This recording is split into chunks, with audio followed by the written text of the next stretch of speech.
Let me ask you something. When was the last time you woke up feeling genuinely restored, not just rested, but sharp, clear, and mentally refreshed from the inside out? For many people, that feeling becomes rarer with every passing year. And here's the reason no one is talking about. The quality of your sleep isn't just about energy. It determines how much toxic waste accumulates in your brain. Waste that, if left unchecked, becomes the foundation of dementia. What I'm going to share today is one of the most important discoveries in modern neuroscience. It involves a system inside your brain that most people have never heard of, a system that can only activate while you sleep, and a system whose performance depends entirely on choices you make before you even get into bed. Here's the problem your brain faces that no other organ in your body has to deal with. Every organ, your heart, lungs, liver, muscles, has access to the lymphatic system, a body-wide drainage network that collects metabolic waste and removes it. But your brain doesn't. The blood-brain barrier, the brain's remarkable protective shield, keeps the lymphatic system out.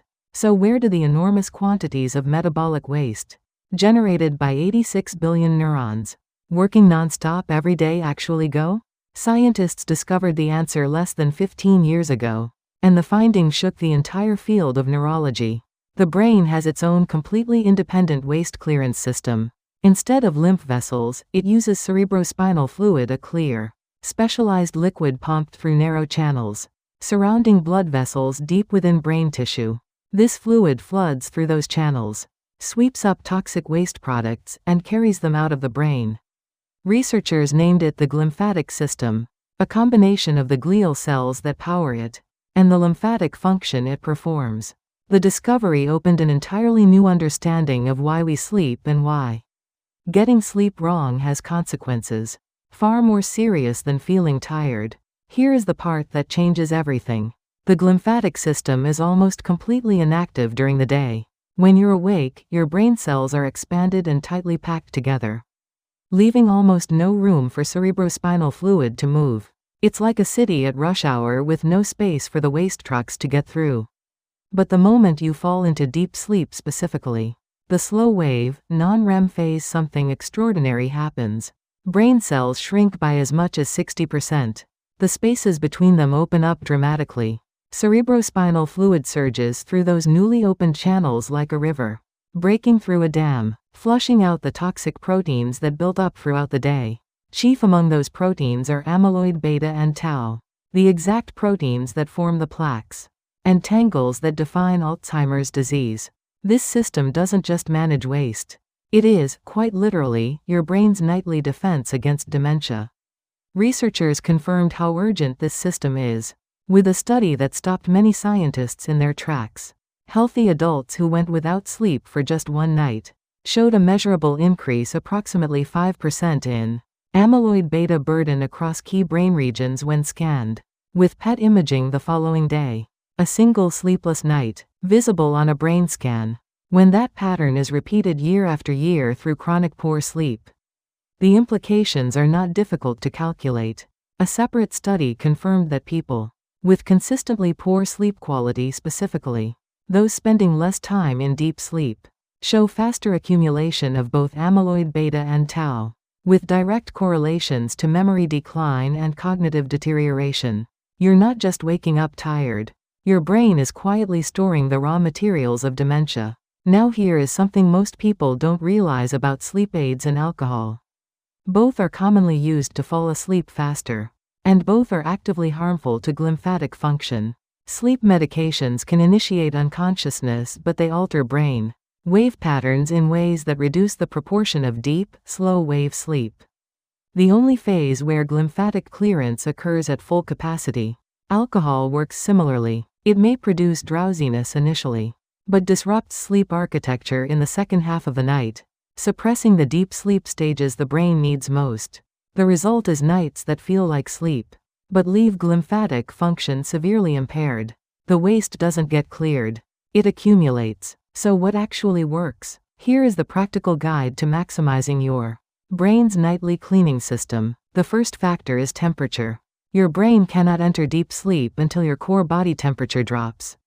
The ideal bedroom temperature for this is between 65 and 68 degrees Fahrenheit. Roughly 18 to 20 degrees Celsius. Taking a warm shower or bath about 90 minutes before bed is surprisingly effective. The rise and rapid fall in skin temperature afterward accelerates the natural cooling process and makes deep sleep entry faster and more reliable. The second factor is protecting melatonin production. Melatonin is the hormonal signal that tells your brain it's time to shut down and enter deep sleep.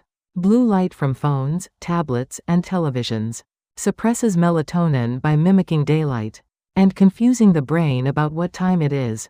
Research shows that phone use within 2 hours of bedtime can suppress melatonin by up to 50% and delay sleep onset by more than 50 minutes. Put your phone in another room at least 1 hour before bed. This single habit may have more impact on your glymphatic health than any supplement on the market. The third factor is sleep timing consistency. Your circadian rhythm, your internal 24-hour clock, begins preparing your brain for sleep well before you actually lie down. It initiates body temperature reduction, melatonin release, and neural quieting in anticipation of your usual bedtime.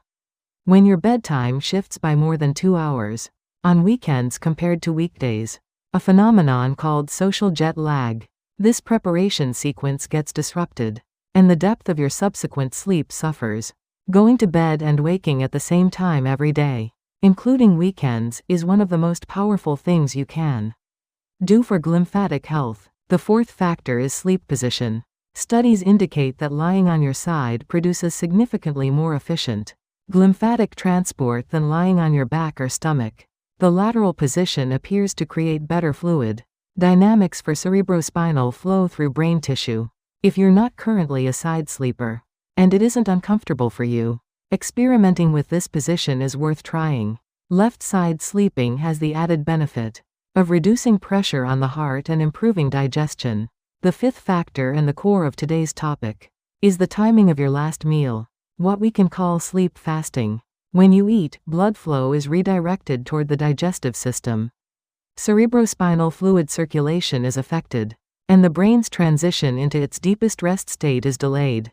Insulin fluctuations from recent food intake also interfere with the neural quieting that deep sleep requires. Research consistently supports finishing your last meal at least 3 hours before bed. If you sleep at 11 p.m., dinner should ideally be done by 8 p.m. That fasting window before sleep isn't about weight loss. It's about giving your brain uninterrupted time and conditions to run the waste clearance operation it desperately needs every single night. The sixth factor is magnesium. This mineral is a natural neural calming agent that increases the proportion of slow-wave sleep when dietary intake is adequate. Foods rich in magnesium include nuts, seeds, leafy green vegetables, tofu, and seaweed. Eating these regularly at dinner can meaningfully improve deep sleep quality. Bananas are also worth mentioning. They contain both magnesium and tryptophan, which the brain converts into serotonin and then into melatonin, making them a genuinely useful pre-sleep food. The seventh factor is daytime movement. Moderate aerobic exercise during the day, even 20 to 30 minutes of walking, has been shown to significantly increase the proportion of slow-wave sleep at night. The key is timing intense exercise within 3 hours of bedtime. Activates the sympathetic nervous system and can delay sleep onset. Morning or early afternoon exercise consistently produces the best outcomes for nighttime sleep depth. Important safety notes: if you snore heavily, wake repeatedly during the night, or feel excessively sleepy during the day, please speak with a doctor about being evaluated for sleep apnea. This condition prevents adequate oxygen delivery to the brain throughout the night and renders glymphatic function severely compromised. No matter how well you manage everything else, treatment for sleep apnea has produced dramatic improvements in cognitive function for many patients. If you are dealing with chronic insomnia that significantly impairs your daily life, please seek evaluation from a sleep medicine specialist. The strategies in this video are lifestyle-based information for generally healthy adults and are not a replacement for medical care. If this video was useful to you, please like it, subscribe, and share it with someone who cares about keeping their mind sharp. Leave your questions in the comments. I read every one of them. See you in the next video.